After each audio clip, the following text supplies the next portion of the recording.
देखो, एक छोटी सी फेरी एक खूबसूरत और अपनी पूरी शक्तियों वाली फेरी में बदल गई है। अगर आप जानना चाहते हैं कि उसने बुरे राक्षस का सामना कैसे किया, तो वो आप फेरी टेल्स जरूर देखिए।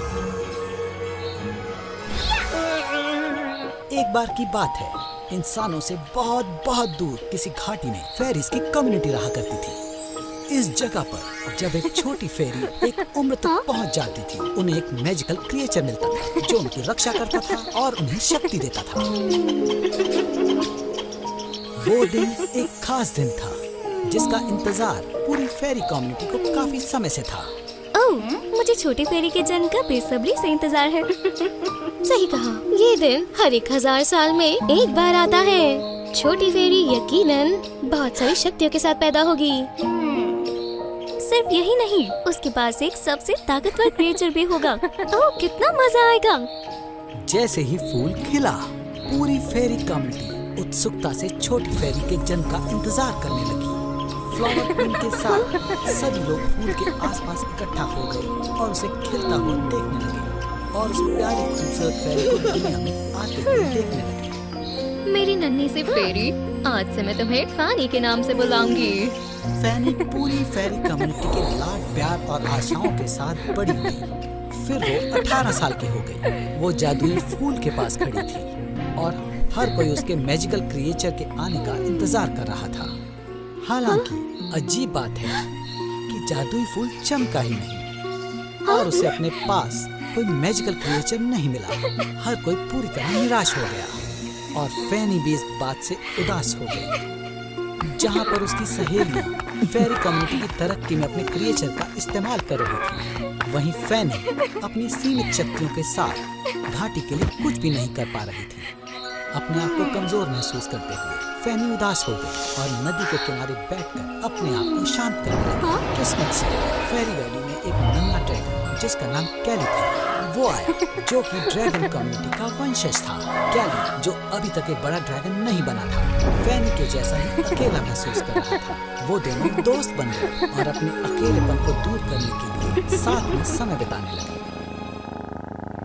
फैनी की पावर की सारी उम्मीदें खत्म हो चुकी थी।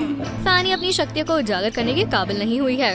मुझे बहुत चिंता हो रही है कि एक दिन डार्क ट्राइब हम पर हमला करने के लिए वापस आएगी और हम अपने आप को बचा नहीं पाएंगे। जिसका डर था, डार्क ट्राइब उसी वक्त वहाँ आ पहुँची और उन्होंने फेरी वैली पर हमला कर दिया। उन्होंने अपने डार्क किंग की ताकत को बढ़ाने और दुनिया पर राज करने के लिए बहुत सारी यंग फेरी और उनके क्रिएचर को कैद कर लिया।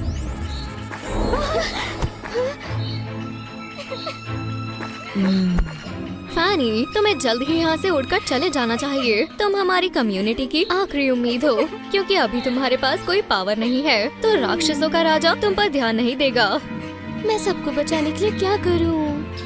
तुम्हें जल्दी से सबसे ऊंचे पहाड़ पर जाना होगा और गोल्डन कंपास को ढूंढना होगा, जो हमारी फेरी कम्युनिटी का कीमती खजाना है। जब कंपास घूमेगी तो राक्षस जहाँ से आए हैं वहीं लौट जाएंगे और हम बच जाएंगे। पर अपना ख्याल रखना, क्योंकि राक्षसों की सेना हर तरफ है। फैनी ने फ्लावर क्वीन की बात को अच्छे से सुना, अपने आंसू पोंछे और जल्दी से जल्दी फेरी वैली से निकल गई।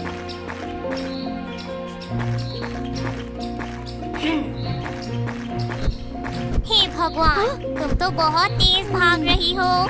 तुम मेरा इंतजार करना भूल गए। चलो मैं तुम्हें फेरी वैली से बचा कर ले जाता हूँ। हमेशा मेरी मदद करने के लिए शुक्रिया। जब वो दोनों साथ जा रहे थे तो उन्हें राक्षसों की सेना ने रोक लिया, जो उन पर हमला करना चाहते थे। ऐसे खतरे को देखते हुए फैनी को तुरंत एक आइडिया आया। उसने एक लंबी टहनी को हवा में उछाल दिया और कैली को इशारा किया। उसने टहनी को अपने पंजों से पकड़ लिया और हवा में घूमते हुए सभी राक्षसों को कसकर बांध दिया।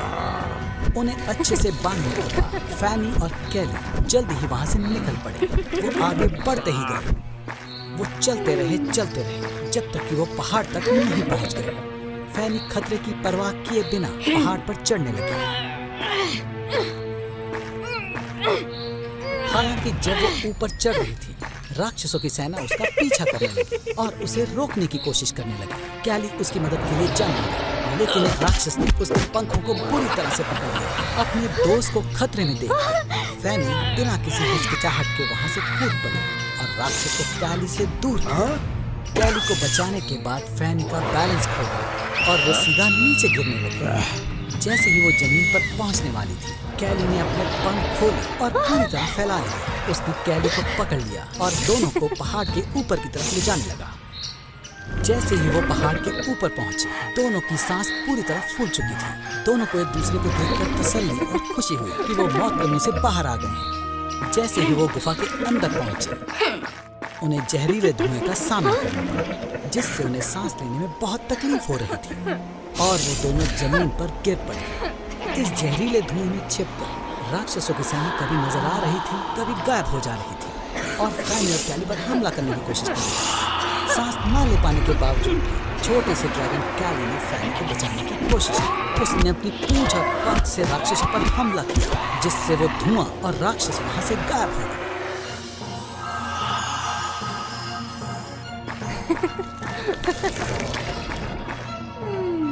कंपास की पावर को चालू करने के लिए तुम्हें अपनी जिंदगी की सबसे जरूरी चीज का बलिदान करना होगा। इसे याद रखना। फैनी शायद से इस बात का मतलब नहीं समझ पाई थी, लेकिन नन्हा ड्रैगन शायद इस बात को अच्छे से समझ गया था। हमें जल्दी से वैली में वापस लौटना होगा। ट्राइब को हमारी जरूरत है। जैसे ही वो घर वापस पहुंची, फैनी का वहाँ की तोड़फोड़ और तबाही को देखकर दिल ही टूट गया। उसकी प्यारी फ्लावर क्वीन कमजोर हो गई थी और राक्षस के कदमों में गिरी पड़ी थी। फैनी गुस्से से भर गई और राक्षसों के राजा का मुकाबला करने के लिए दौड़ पड़ी और उसके हाथ के एक झटके से ही जमीन पर पटक दी गई। हार को ना मानते हुए फैनी ने लड़ना जारी रखा, पर राक्षसों के राजा के हाथों पूरी तरह से जख्मी हो गई। जैसे ही राक्षसों के राजा ने अपना आखिरी हमला करने का फैसला किया, कैली वहाँ आया और उसने उसे गिरने से बचा लिया।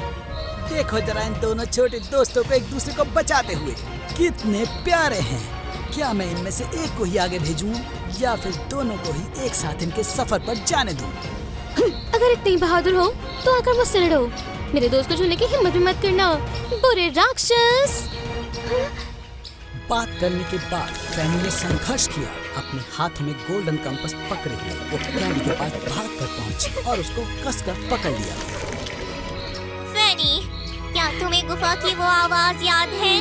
कितनी अच्छी बात है कि मैं तुम्हारे लिए सबसे जरूरी हूँ। मुझे तुम्हारी मदद कर कर बहुत खुशी होगी। नहीं कैली, मुझे छोड़ नहीं सकते। अगर होता तो मैं तुम्हारी जगह अपनी जान दे देती। उसी वक्त गोल्डन कंपास चमकना शुरू हुई और घूमने लग गई। फैनी को पावरफुल एनर्जी से भर दिया।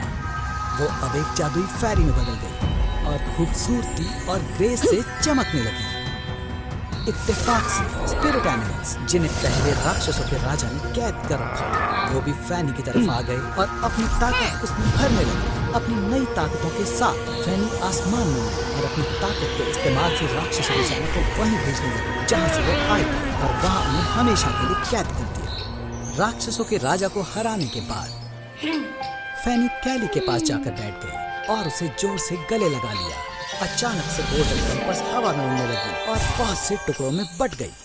कंपास के टुकड़े कैली के आसपास आकर गिरे और उसके चमत्कार ने उसको एक बहुत बड़े और बहुत ही ताकतवर ड्रैगन में बदल दिया। राक्षसों की हार के बाद फेरी कम्युनिटी अपनी शांति भरी और खुशहाल जिंदगी में वापस लौट सकती थी। फैनी फ्लावर क्वीन से कैली के साथ दुनिया को घूमने की इजाजत मांगती है और अपने लंबे एडवेंचर की शुरुआत करती है।